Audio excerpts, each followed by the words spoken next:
today we are going to discuss a thing which talks about like how you can understand the value of the trade union in India and the development of the laws in India.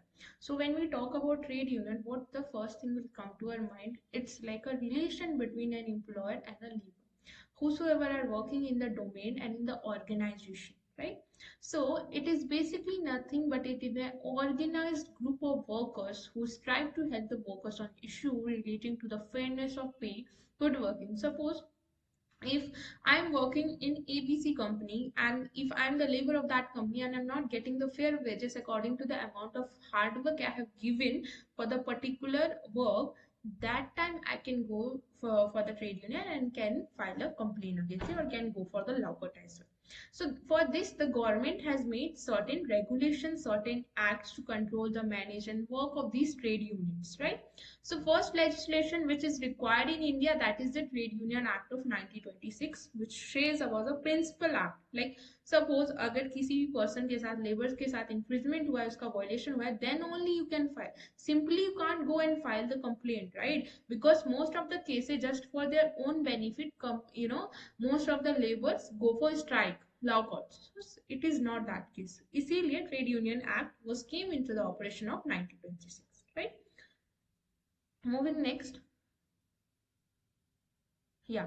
So development of trade union. How the trade union laws in India was developed. First, labor legislation in India has a key impact on the development of the industrial relation and the establishment of social justice as a principle. So as we can see, the ILO, the International Labour Organization, has also made the further development. Then the Royal Commission came and finally the Constitution of India, which speaks about three lists, right? What list we have? Union, state and concurrent list, right? So union list state में centre operate करेगा, state list में centre, state list में state and concurrent list में both will come into the operation. What is that? Both the union and the state. तो same condition is here. Apprentice act क्या बोलता है 1961 का, जो गवर्नमेंट हमारी लेकर आई थी, जिसमें उन्होंने बोला कि इस एक्ट में मतलब जैसे they are, you must have heard about it like on the job training, off the job training, तो उसको कैसे रिलेट कर सकते हैं, right? So how we can further improve the talent, the manpower skills of the labor through how the practical and theoretical training, right?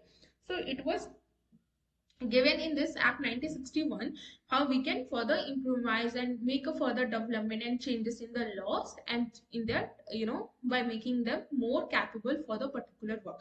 For suppose let's take the example, before that there was a labor intensive technique. Now they have adopted the technique of capital intensive, right? So this is all the things was discussed in the apprentice act, which says कि जहाँ labor intensive मतलब technology को adopt करके how we can increase the production level. Then comes your minimum wages act 1948. It is basically nothing but fixing the minimum rates of wages in the in the certain occupations. How we can do that? Suppose if I'm working and if I'm not getting a reasonable wages, what will happen with me? At that point of time I can go to the trade union and can file a complaint, right? So this is all the minimum wages act which talks about these things.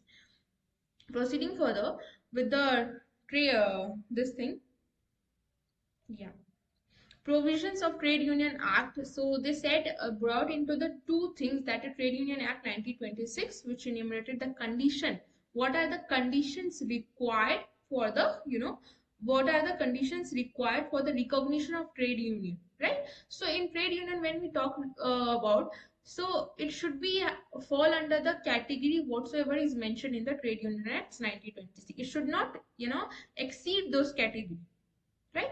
And the section 1 of the act, except the state of Jammu and Kashmir, is applicable or everywhere, right? State of the Jammu were omitted by the amendment later on, Act of 19, and the trade union extend to the whole of India. Later on, it was not there, but after a certain amendment, it extended to Jammu and Kashmir also.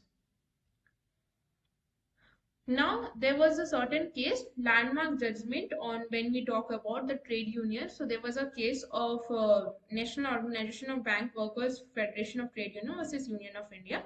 It says that the federation is not a trade union in accordance with the section 2H 2H tells you about what is a registration or a registered organization or not, whether the an industry is a registered organization or not, right? So any federation made up of two or more unions is